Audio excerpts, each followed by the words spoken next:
What up, guys? Welcome to Downtown Ray Melo. You're listening to the Entertainment Report on iHeartRadio, live from Dubai for Thursday, April 16th, 2020, delivering some major stories and trends going on in the world of entertainment and beyond. You can follow the show on Facebook, Twitter, or Instagram, facebook.com/The Entertainment Report with Ray Melo, that's RAYMELO, on Twitter at The Enter Report, or on Instagram at The Entertainment Report. You can listen to the show anytime you want on iHeartRadio. Just go to iHeart.com or your iHeart phone app, search for The Entertainment Report, and it'll take you to the page.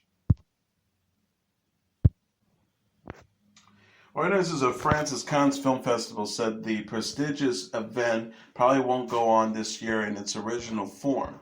The cinematic showcase was initially postponed in the wake of the coronavirus pandemic, but a statement on the festival's website Tuesday suggests that the star-studded screening and parties will not be rescheduled. The event was to take place May 12th to the 23rd. The message says the postponement of the 73rd International Cannes Film Festival, initially considered for the end of June to the beginning of July, is no longer an option. It is clearly difficult to assume that the festivals at the Cannes could be held this year in its original form. We hope to be able to communicate promptly regarding the shapes that this Cannes 2020 will take place. Last year's Palme d'Or winner at Cannes, Parasite, went on to win Best Picture Oscar. The blockbuster Once Upon a Time in Hollywood, also a Best Picture contender, screened at the 2019 edition of Cannes as well. Most live performances and galas in the United States and Europe have been canceled or postponed this spring due to the attempt to slow through social distancing practices, the spread of the coronavirus, which has killed more than 100,000 people worldwide. Planned 2020 editions of the Burning Man Gathering, South by Southwest, and Tribeca film festivals already have been moved online. The seventh and final season of Marvel's Agents of S.H.I.E.L.D. is to begin on ABC May 27th. The network synopsis for the final episode of the sci-fi adventure says, Coulson and the Agents of S.H.I.E.L.D. are thrust backwards in time and stranded in 1931 New York City. With all the new Cypher set to time jump at any moment, the team must hurry to find out exactly what happened. If they fail, it would mean disasters for the past, present, and future of the world. The show stars Clark Gregg as Ancient Bill Coulson, Ming-Na Wen as Ancient Melinda May, Chloe Bennett as Daisy Johnson, Elizabeth Henstridge as Ancient Gemma Simmons, Ian de la Castecker as Ancient Leopold Fitz, Henry Simmons as the director Alfonso McMackenzie, Natalia Cordova Buckley as Elena Yo-Yo Rodriguez, and Jeff Ward as Deke Straw.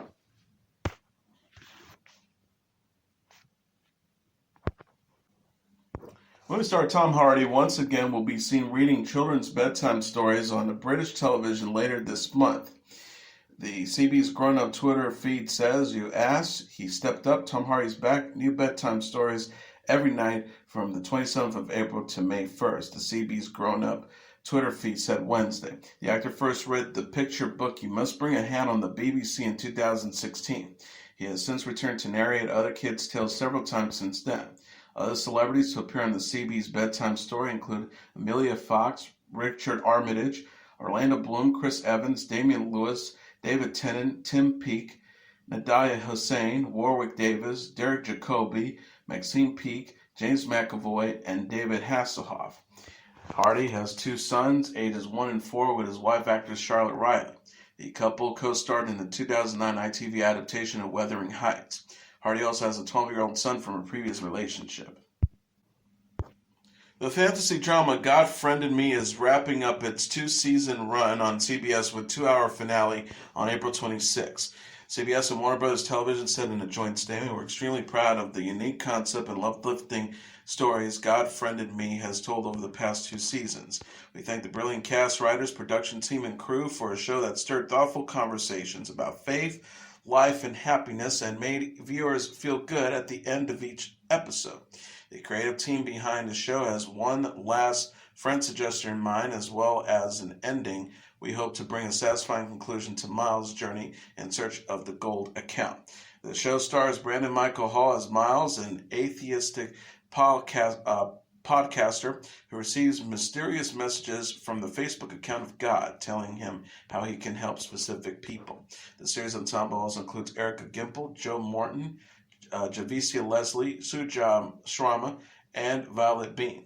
The God Friended Me writer's Twitter feed says, "The word is out. So many feelings. Thank you to all of you who've been on the journey with us."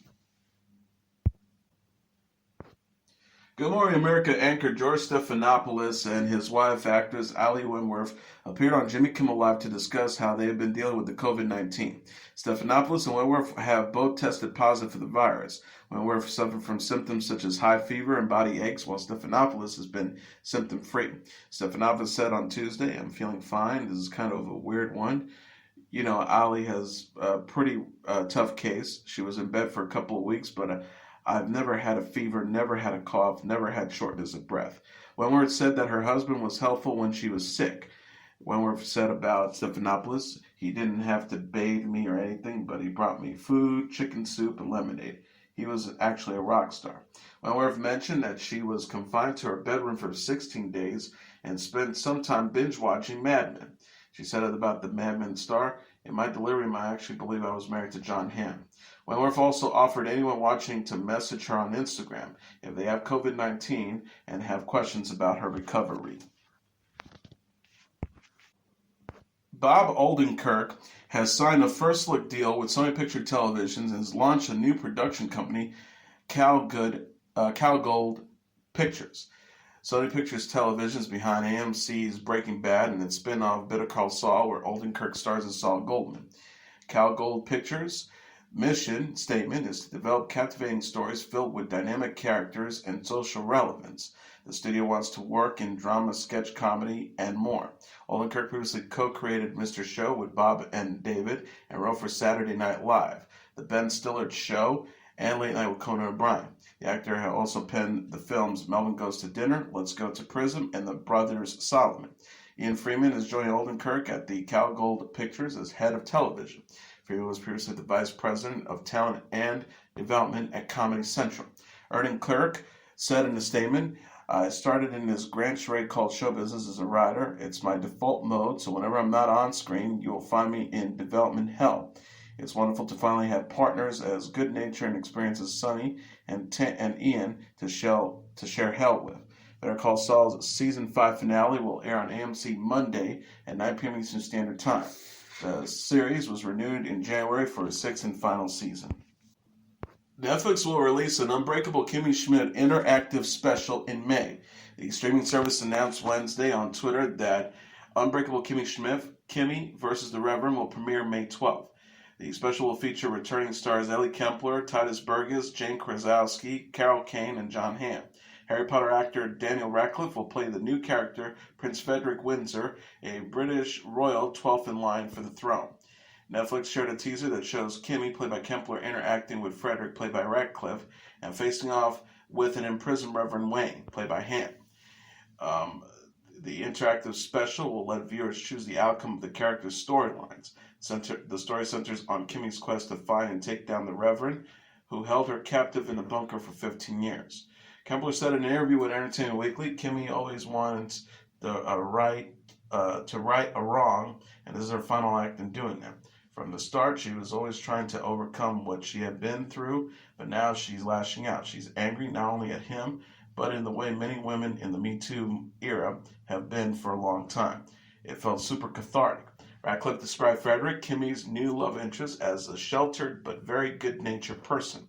Unbreakable Kimmy Schmidt ended in January 2019 after a 4-season run on Netflix. The series is created by Tina Fey and Robert Carlock.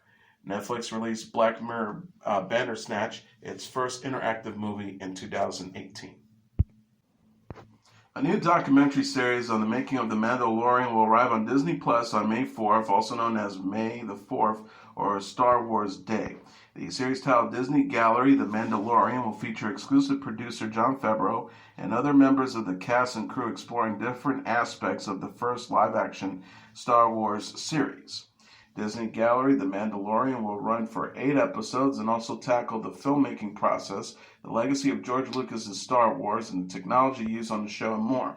New episodes will arrive every Friday following the premiere. Favreau said in a statement, Disney Gallery, The Mandalorian is an opportunity for fans of the show to take a look inside and get to see a different perspective and perhaps a great understanding of how The Mandalorian came together and some of the incredibly talented contributors through season 1. He continued, we've had a great experience making the show and we're looking forward to sharing it with you.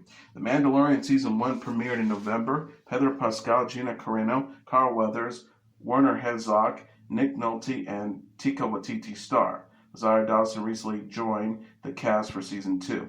The series finale of animated Star Wars The Clone Wars was also premiered on Disney Plus for the May 4th. The Clone Wars is set between Star Wars Episode 2, Attack of the Clones, and Star Wars Episode 3, Revenge of the Sith. A teaser trailer released on Tuesday for the show's final 4 episodes features former Jedi Ashoka Tano, voiced by Ashley Eckstein, battling the villainous Darth Maul, played by Sam Witwer. Eckstein previously penned a Star Wars children's book featuring Ahsoka titled I Am a Padawan. Cameron Diaz says being a mom is the best part of her life. The 47-year-old actress gave an update on her family Tuesday during an Instagram Live conversation with Who What Where CEO Catherine Power after welcoming her first child, daughter Radix, with her husband, musician Benji Madden. Diaz says her life hasn't changed much amid the coronavirus pandemic as she was already spending a lot of time at home with her family. The star says, I've kind of been living a quarantine life anyhow because I have a 3-month-old, so my life has been completely quiet and still for the last few months. But it's nice and I love a bubble and being in the womb of my home with my husband and cooking, but at the same time it's crazy that you can't go out to the world right now. Diaz says she's grateful to be a mom and parenting with Madden. She says, I love being a mother. It's the best part of my life. I'm so grateful and so happy, and it's the best thing ever. And I'm so lucky to do it with Benji, and we're having the best time. I'm thrilled. I can't believe it.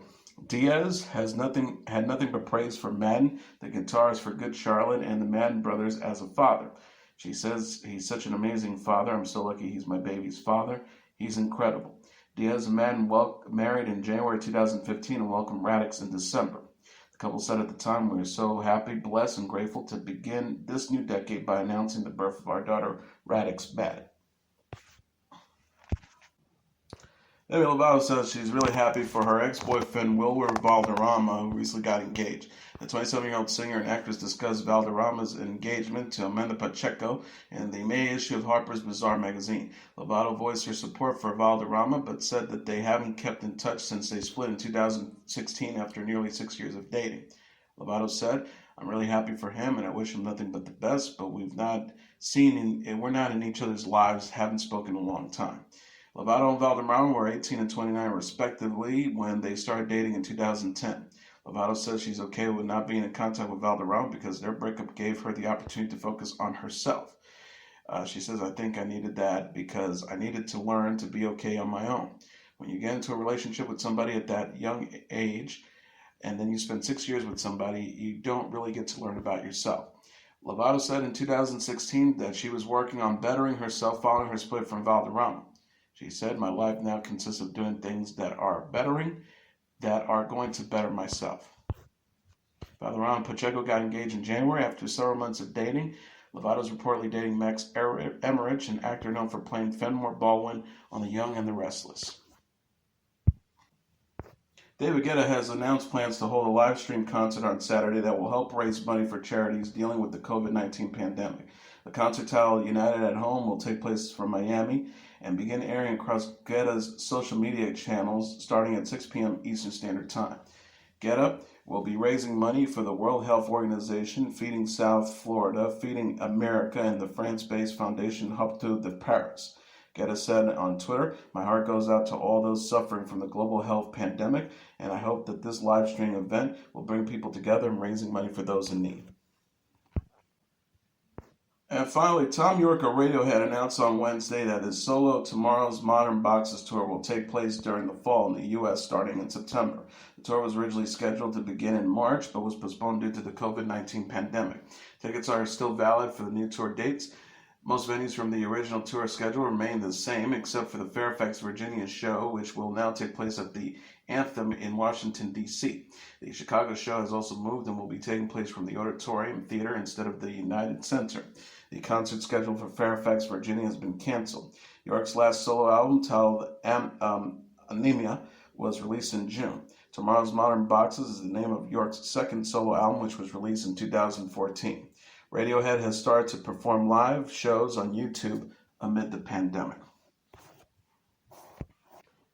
And as your entertainment report for Thursday, April 16th, 2020, I'm your host, Mr. Downtown Melo. I'll be back on Monday to deliver some major stories and trends going on in the world of entertainment and beyond. You can follow the show on Facebook, Twitter, or Instagram. Facebook.com/The Entertainment Report with Ray Melo, that's RAYMELO. On Twitter at The Enter Report, or on Instagram at The Entertainment Report. You can listen to this episode or any previous episodes of The Entertainment Report anytime you want on iHeartRadio. Just go to iHeart.com or your iHeart phone app, search for The Entertainment Report, and it'll take you to the page.